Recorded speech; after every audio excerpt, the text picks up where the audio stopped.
Greetings, everyone. Tim Anderson here, aka Renfell, and welcome to the latest episode of Monday Musings, where I talk about all the various things that are going on in my life and what I've been doing, whether it's reading books, watching shows, playing video games, cooking, which I need to add to today's list, and beyond.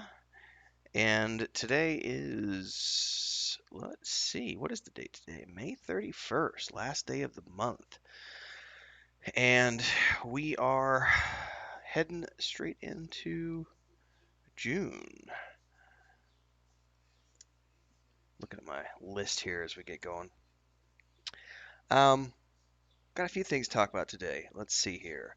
Let's talk about some Netflix stuff first. So, my wife and I watched Army of the Dead on Netflix recently, which was the most recent Zack Snyder film to be released, and it was, it was what it is. It was a zombie film, um, but it was an amusing take on a zombie film, and I thought it was very, very good. Um, I normally don't go out of my way to watch zombie movies, um, but it was something that I like Zack Snyder, so I was like, I'm gonna give it a shot. And as soon as we started the film, I hit pause really quick, and I was like, oh, so it's 2 hours, and it's 2.5 hours long. I was like, that's a Zack Snyder film because his films are typically longer than other traditional films would be in the same space, which I think is fine. I like his films because of that, because he tends to go deeper into subject matter. I still love his Watchmen film. Um, for me, I think it's one of the better films. Um, I mean, I guess there's only been so many versions of the Watchmen that have been done. I really liked his version of Watchmen. I don't think it holds a candle to the series that they did, which was a different take on things.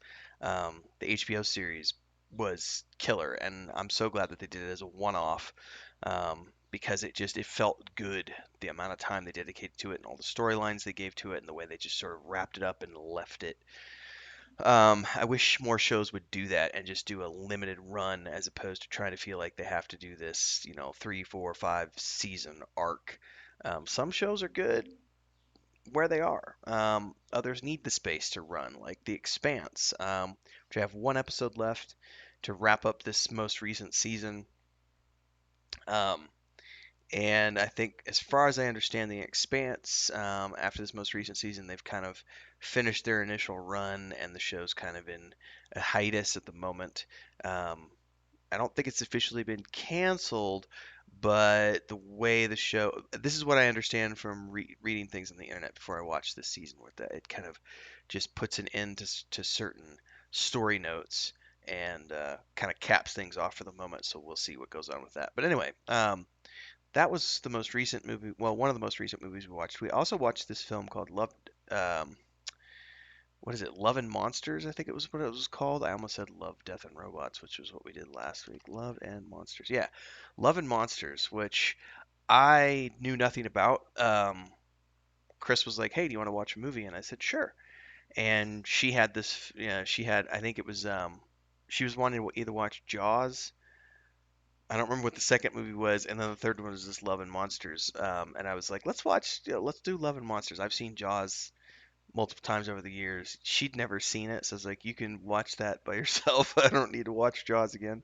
But I hadn't seen Love and Monsters, and I really liked it. It was a kind of a cute little um, comedy slash monster movie, mostly kind of a romantic comedy, with some monster stuff in it. I wouldn't, in my mind, I don't think that that's I saw it as a family movie. Like, I don't see anything wrong with watching that film with your kids. What was it rated? I said a curiosity. Um, PG-13. So yeah, it was a you know not an adult movie, but also not a children's movie. But I think it's something that could be watched with the family. I don't have kids, so I can kind of say things like that and get away with it because I don't really have kids where I'm worried about them watching the wrong things. But Love and Monsters was quite a fun feature.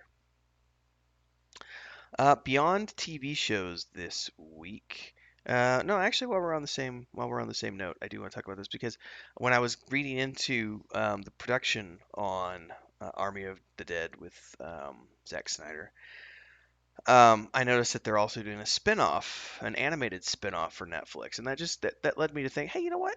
Netflix has seemed to have established a pattern of doing that with these intellectual properties, because they did a spin-off of Altered Carbon. There was an animated spin-off. Then they did an animated spin-off of um, The Witcher show, and I'm trying to think of what other ones. Like off the top of my head, those are the ones that are coming off the top of my head. I didn't put any more down on my notes. Um, but they seem to have taken these highly anticipated properties, and these shows that do really well during their first season or their first outing or whatever, and they turn around and do an animated version of it as well, and do a short animated series. And this is on top of, obviously they've done the Castlevania series has done very well for them. Obviously, it's coming to an end. I've not watched The Blood of Zeus yet. It's on my list because it has a great cast, a great voice cast. Um, so I need to watch Blood of Zeus. And we've got the Hercules show coming out. Hercules. I'm so sorry. It's not Hercules. He-Man, the Masters of the Universe show that's coming out. So Netflix is definitely putting a lot of money into these handful of studios who are producing high quality animation for the platform. And I think it's great. I mean, these are adult shows. These are not animated shows for kids. This is actual adult animation, adult film being portrayed in a different light, and I'm all for it. It's a great additional outlet. And for someone like me, like I don't like manga type anime, if that makes sense. I don't know if that's the right terminology to use because I'm really not into that style. The waifu cheeky, aha, like I just don't the that style of anime doesn't appeal to me. Like I never got into Dragon Ball Z because of that. Never got into Pokemon because of that. I know I've had friends over the years who tried really hard to get me into anime, especially when I was a late teen, early 20s, and everyone was like, "Oh, you got to watch Akira and Ghost in the Shell and Vampire Hunter D and these movies that were having had come out in like the 90s." And some of those were really good films, but I've never been. It's the same reason why I've had a hard time getting into Final Fantasy 14 as an MMORPG. It's just because I'm not a big fan of that style of animation and the way that the voiceovers are done and the music and everything else.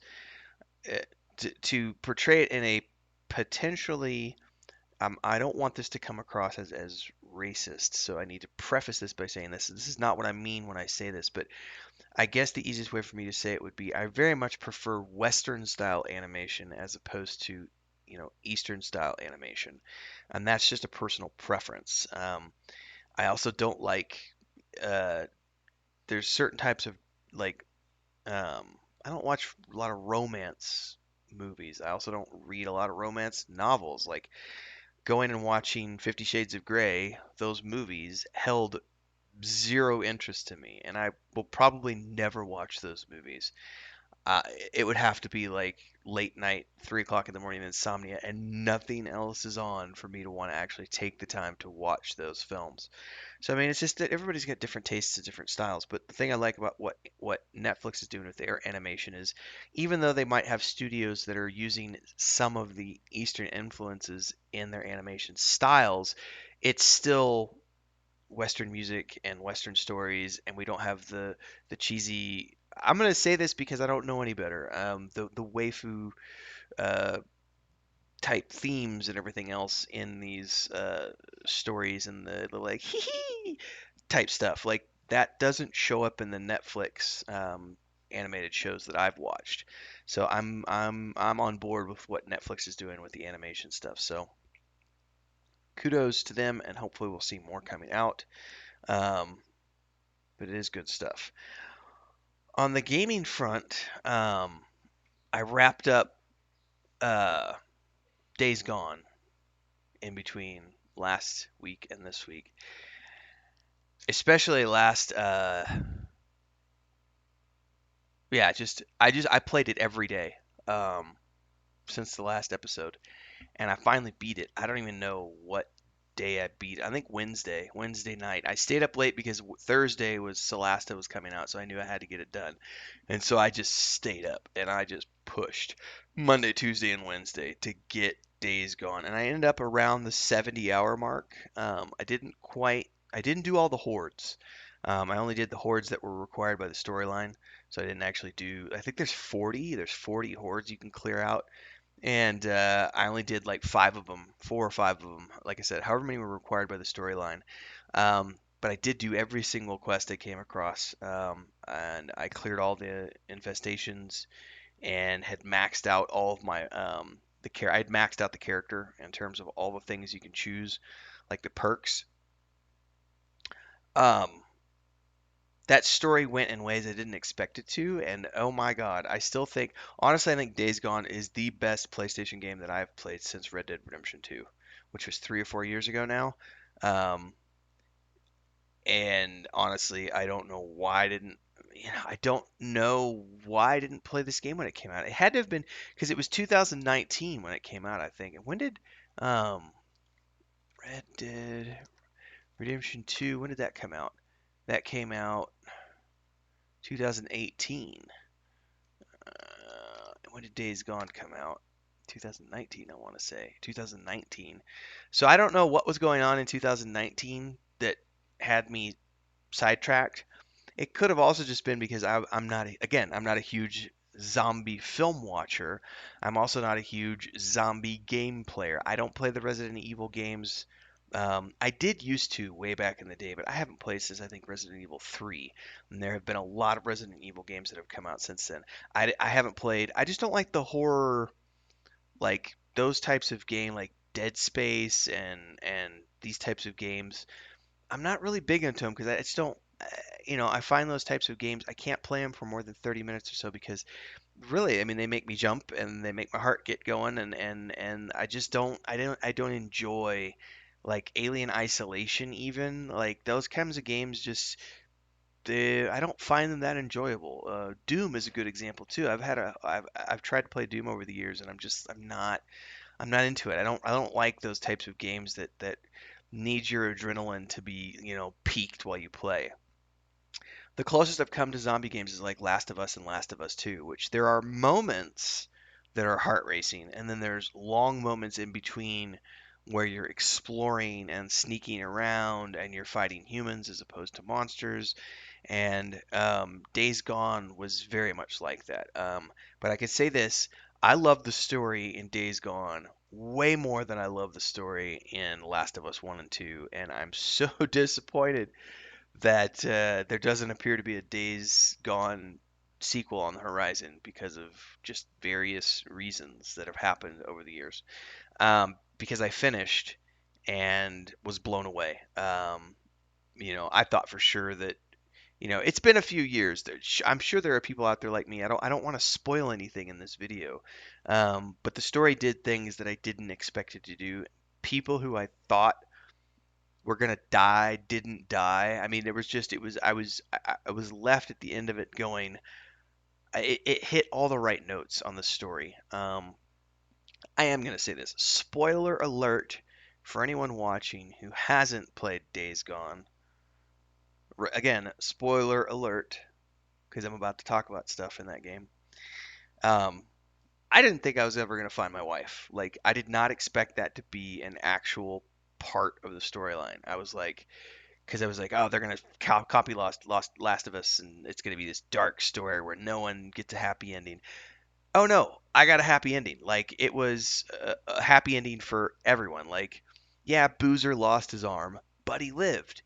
And you're not I thought he died at the end of the game because when he takes the bus of explosives into the door and you don't see him jump out, and your main character's left there, sobbing, no, Boozer, no, and then he shows up, during the last sequences, all torched, everything else, but he jumped out at the last second, and then actually, rescuing your wife, and making it out with her, and then that credit sequence when everybody is riding back to the Paradise Lake camp, I think is what it's called, after they just wiped out these psycho militia people, um, with the sunset and everything. It is very much a, you know, I won. Like, I got the happy ending in this game, and it was so nice to have a game that had a happy ending, because I feel like way too many games these days try to just make this, oh, it's dark gritty and we gotta have this dark ending, not all heroes get to save the day, we gotta have,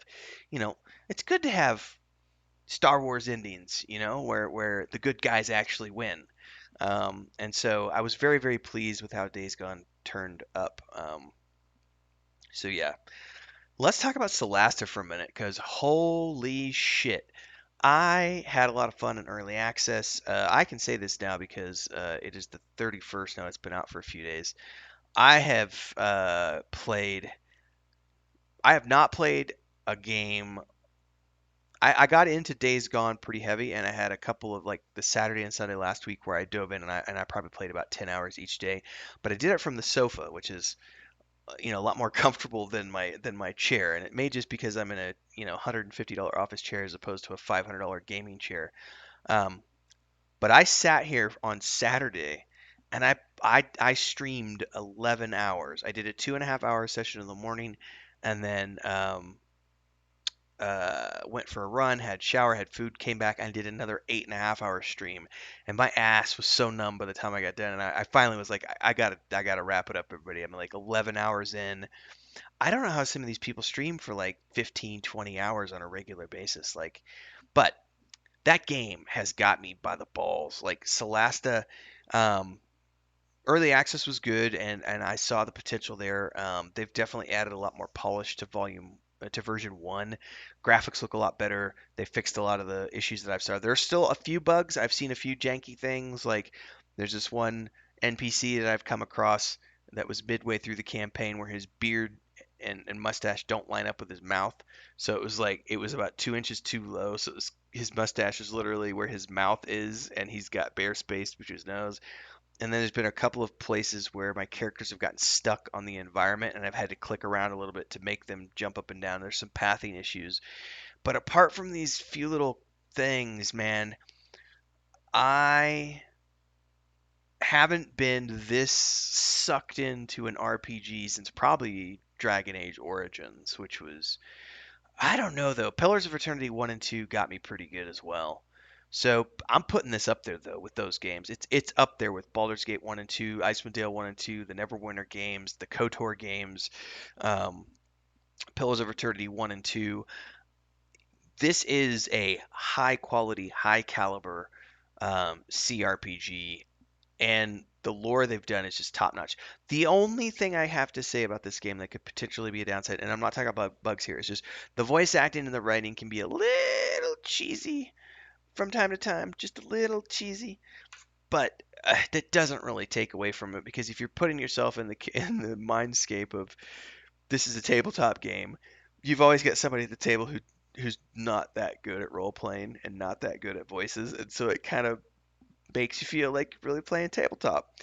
But I'm already like 20 hours in, and um, I didn't play a lot on Sunday because I played so much on Saturday. And Sunday nights, Sunday days are when I pre-record this, and I did a Lotro Cooking in Real Life episode. And then we're playing Minecraft on Sunday nights now from 7 to 9. And so I've tried, Sunday's kind of like, I played so much on Saturday, I didn't put a lot of time in on Sunday, but yeah, I'm over 20 hours in now, and that game supposedly, the base thing is 40 hours. Um, but then there's about, I've heard it's like 60 hours, like, or so, if you're a completionist like I am. So I'm really interested to see how many hours I get out of it. But I'm actually streaming all of those. I'm not playing any of those sessions off stream. I'm streaming that game 100% of the way through, because I want a nice dedicated playlist to Solasta on my YouTube channel. Um, what a great game! I got nothing but good things to say about that. Um, if you haven't bought it yet, go out and pick it up. Seriously, it's so cool. Um, what do I have on my list here? Mondays and MMORPGs is coming later today, where we've had the one later on today is with Simmerg, and I am on his show on Thursdays, which is the Looking for More podcast, and we talk about dev cycles. So tune in for that later on today. Next week, we've got Nathan Napalm, who is another one of the individuals from the Looking for More show. And then the week after that, we have Ash and Phoenix is back from Crash While Loading. And I've been debating because we're getting towards the end of the show list, the end of the episodes. Um, I think we've got 18 episodes on the list, and we've already recorded. I want to say this is episode 10 coming out today. We've got 11 and 12 already in the bag. We're recording 13 and 14 over the next week or two. Um, so we were down to like the last 4 episodes or so until we're done with season 3. But I'm debating, if people have the time, and I'm going to talk to my hosts, the individuals who have been, Scribbles is there, and I think Ash and Phoenix might like to come on. So we're going to talk to some people. We're going to see what we can't see because. Um, I would like to have this become a regular thing where we do it on Monday nights or Monday days, whatever the case may be. But I would like to try them live and see how people react to those. Because I really like one of the things I like about the Looking for More shows. I like the interaction with the audience that happens while we're doing the show. Because yeah, Simmerg's got show notes, and we're hitting those notes as we go along. But we've also got the opportunity to interact with the community in between those show notes, and also have people ping off the things we're talking about as we're going through the episodes, and I like that format. So we'll see if maybe I might by the summer we'll see if we maybe do some live episodes and just test it out and see how that works. Stay tuned for that because if we do it, it probably won't happen until July because we've got enough episodes pre-recorded already getting us through mid-June, and by the time we end up, we'll be mid-July, I think, mid to late July by the time we wrap up the uh, 18 episodes that were scheduled for season 1. Um, and once we get through that and we maybe see how everybody's schedules are, and if everybody's schedules are still looking good, we might try to do some live versions. The lighting just changed because I think it's going to start storming here this afternoon. All right, we're done with Mondays. Put up a couple of new Low Cooking in Real Life episodes. If you haven't checked them out, please do. The breakfast episode that I put up yesterday, which is bacon marmalade with scrambled eggs. Holy shit, is that recipe like amazing? Um, Not gonna lie, that one was not actually. I didn't actually find that recipe through Lord of the Rings or the Lord of the Rings online game. I actually found that from watching Gordon Ramsay's channel. But his recipe is like a huge batch, and I did my own version of it with my own portions because his measurements were different than mine, even when I scaled them down. Because I know what my flavor, I know what I like in terms of tastes.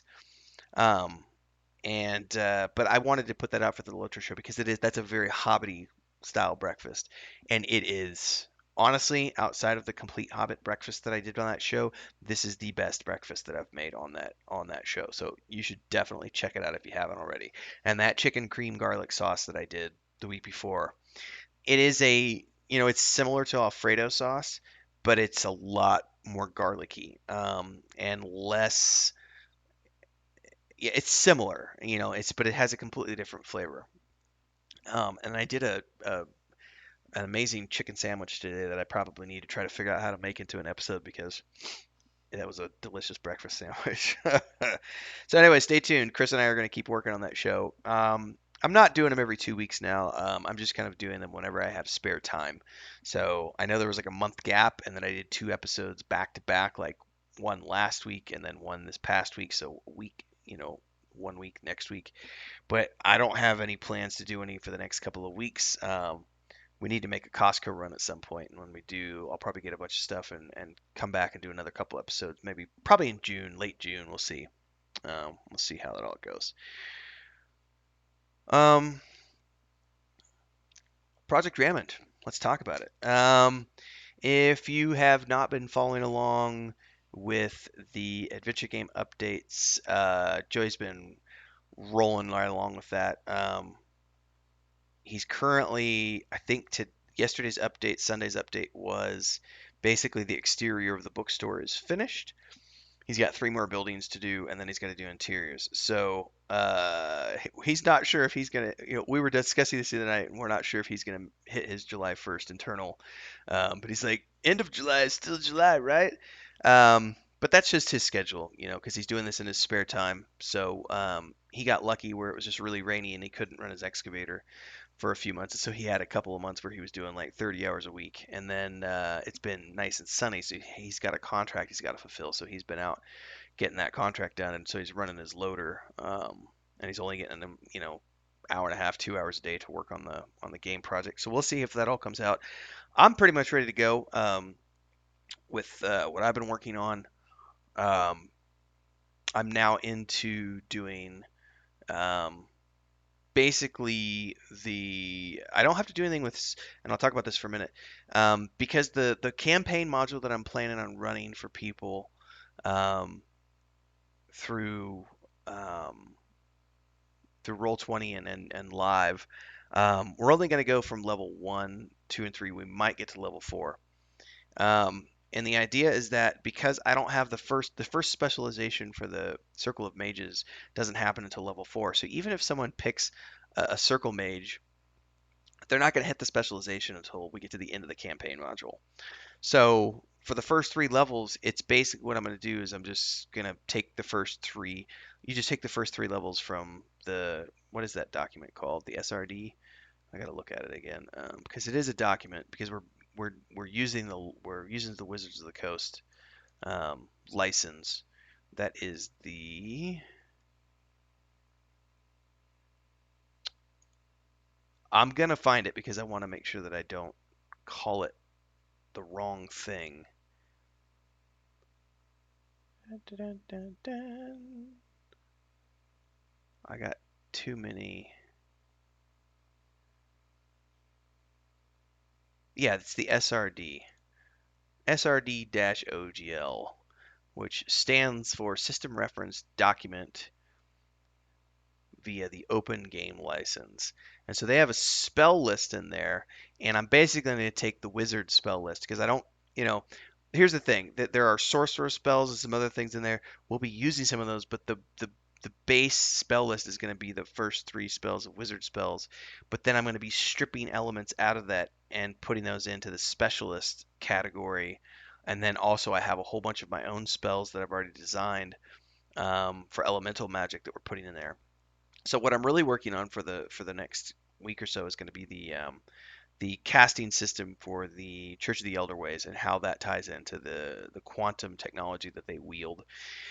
And maps. I'm going to be working on maps for the month of June, and we're shooting towards, I'm going to try to coincide my um, the launch of the tabletop demo to go along with the launch of the demo for the game, for the adventure game. So I'm just going to try to balance that with where my brother's at, and whenever he's ready to go and we've got a demo that's going to be playable, we'll do both of those at the same time.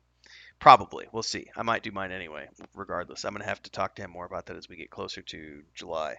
But I'm basically ready to go. Chris has been working on concept art. She's working on a really cool desert scene right now, which I teased out on TikTok yes, Saturday. And also shared an update in the Project Ramen section of Discord for subscribers. And also, if you haven't already done so, one of the really cool reasons to subscribe to the Patreon and follow along with this project, with the Project Ramen project, is if you're at that, even the first tier, the supporter tier, gets access to the Discord channel. So even if you don't have access to the posts themselves, because those are set at the second, third, and fourth levels, that first level still gets access to that private Discord, and so you're getting all these teasers that we post in there because we post screenshots in that private Discord section. We share Chris's concept art. We share the previews of videos and everything else like 2-3 days before they go live on YouTube.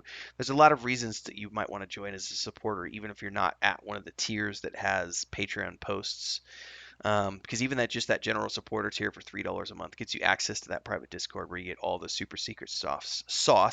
So that's been going on there as well, and yeah, I'm really looking forward to this. And I also, on a side note, Joey and I knew going into this that, single player games have a pretty dedicated audience. There's definitely been a revival in the last decade. And then just to further reiterate how popular these are, the news that came out this past week was Ken and Roberta Williams, who were the founders of Sierra back in the day and the king of adventure games for a good 15, 20 years. They have come out of retirement and they are making a point and click adventure game for the first time since like the you know mid 90s.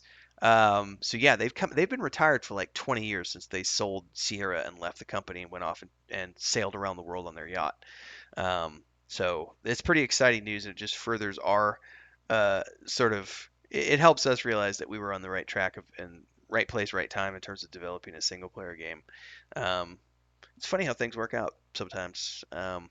But yeah, we're really looking forward to getting this out to everybody and continuing to share what we're working on. And it is a fun project, so that's also doesn't hurt that we actually enjoy what we're working on. So that's it for this week's episode, everybody. Thanks for following along. If you haven't already done so, make sure to subscribe to this channel, hit the bell icon so you get updates for all the juicy details. You can join our Discord below, even if it's just the normal Discord. We have fun there sometimes from time to time, talk about different shows, movies, books that we're reading, things that we're cooking. Got a lot of different people there. And of course, pick up a subscription at Patreon if you want to support what we do with Project Drammond. And I will see everybody in the next episode, or Mondays and MMORPGs, or if you're following one of the streams or something else. Excuse me, get the hiccups. Talk to you later, folks.